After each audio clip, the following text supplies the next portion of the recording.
Hey everybody, 2 in 1 day here. This one I wanted to update you on. I just picked this up on Saturday at Esther's Hobby Shop, Millville, Pennsylvania, for all your train needs. Please go check them out, especially scenery. They got a ton. And if you're involved in N scale, look no further because that's the place to go for it. So definitely give them a look here.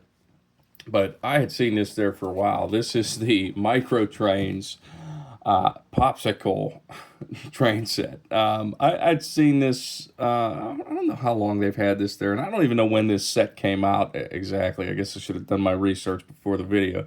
But anyway, I've been wanting to pick this up, been thinking about another project. So you guys know how I like doing the micro layouts. Well, they work at N scale too. So I picked up this along with this loop of track is actually the Kato CV1 set. They make tons of different sets, as you guys know. So I would, if you want to do a little layout, this is definitely a good thing to have for it. I purchased this once before to actually do the N scale Christmas layout, but I took all the straight track out of there and just used the curve, so it was the little go around the little Christmas tree. What I might excuse me. What I might do is add, make it more of a rectangular shape and put these on opposite ends so it'll sit like that. But this is going to be a beach themed micro layout. Now, you've seen me do the fall layout in Z, the two Christmas layouts in N and Z. And we're going to do the Four Seasons layout in HO. So it's kind of neat being able to just recreate the different seasons. It's just an interest of mine. So we'll unbox this here. I did have this out already and ran it. It comes with a GP20 locomotive, which is actually, this is the first Micro-Trains locomotive that I have ever purchased, and I really like it. Definitely details pretty good on it. Got the longer hood since it's a GP20. I do have a GP20 in HO scale, Union Pacific one.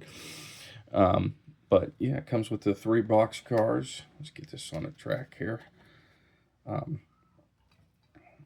Make sure we're going the right way up. We got to turn it around. So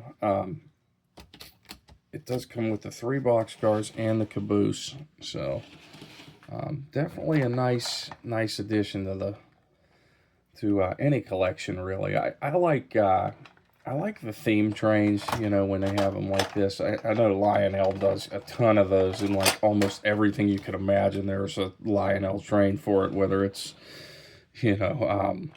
Polar Express, John Deere. I've seen Star Wars, Hogwarts Express. Can't forget that. So I like seeing this stuff in the smaller scales, where you can get an actual themed train there. So I would like to see companies do more of this, where they come out with the themed trains. As you can see, these come in your standard plastic cases, like most locomotives and rolling stock from any company. I was worried a little bit that this train would struggle a little bit on the curves, and it does slow down a bit, but it's not. I don't think it's too bad, and I think it'll work fine once this layout's complete. Trying to stay organized here. We'll just get this out of the way for now, so you guys don't have to see me keep fussing with that. So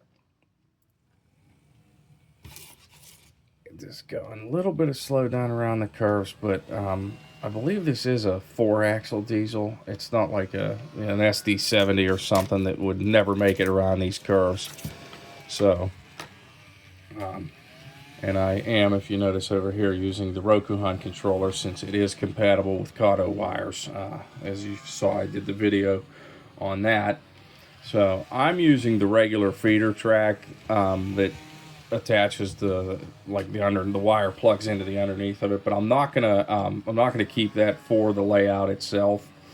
I'm actually going to use these rail joiner wires, and since you have seen me make the other wires you know, that are compatible with the Kato and Rokuhan controllers. When I put the power jacks on them, you know, I've been buying these rail joiner ones to use for that. So I just cut the end off the length of the male end of the jack, not the female here, and then I have this piece left over. Well, now I'm going to actually be able to use these. So I'm going to make more wires with the female end here.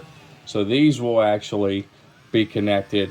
The rail joiner wires will be on the track itself, and there will be a jack out front. So this will be like I do my Z-scale layouts. It'll be completely portable, battery powered if you want to use like a Rokuhan controller or something like that.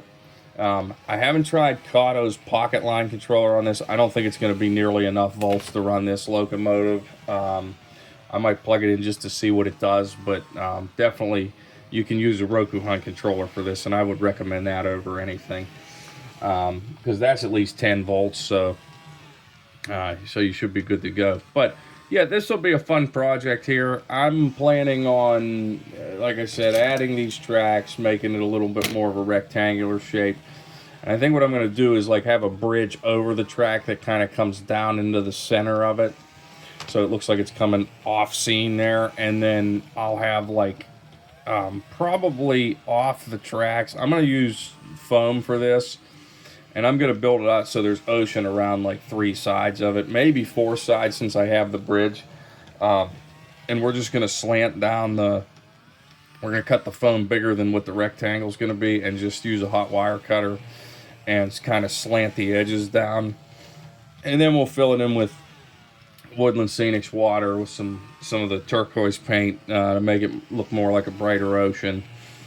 And I'll probably use sand for the ground cover. I'm thinking, since it is going to be a beach town, I'm thinking about some structures, some palm trees, putting some sand down that, you know, kind of flows into the water. And you know, hopefully it turns out pretty good. You know, I just think this is a fun way to do it with these micro layouts and the different themes that you can do for them. And you really don't take up a lot of space, like we like to talk about micro layouts. You know, they're nice to have because you can make them portable. You don't have wires hanging off of them when you use like these to wire them.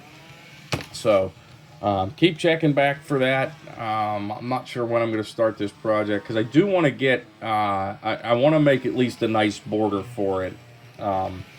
So you're kind of looking down into the ocean. You have the power jack plugged into the front. I may even go a little crazy and get with the structures and put lights in them and put a light switch on it.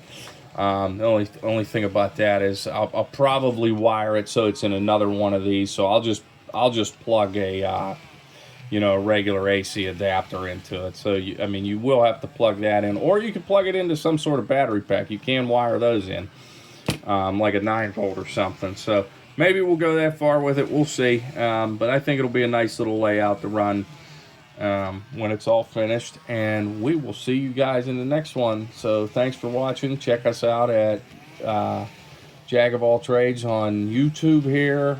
Check us out at uszscale.com for all your Z-scale needs. Check out Model Railroad Media, as I said in the last video, for the new Facebook of Trains type social media thing. And hopefully we'll catch you in the next one. Hopefully you guys are learning stuff, because I'm still learning stuff as I go here, and I'm just glad to share it with all of you. So thanks, guys. See you in the next one. Bye-bye.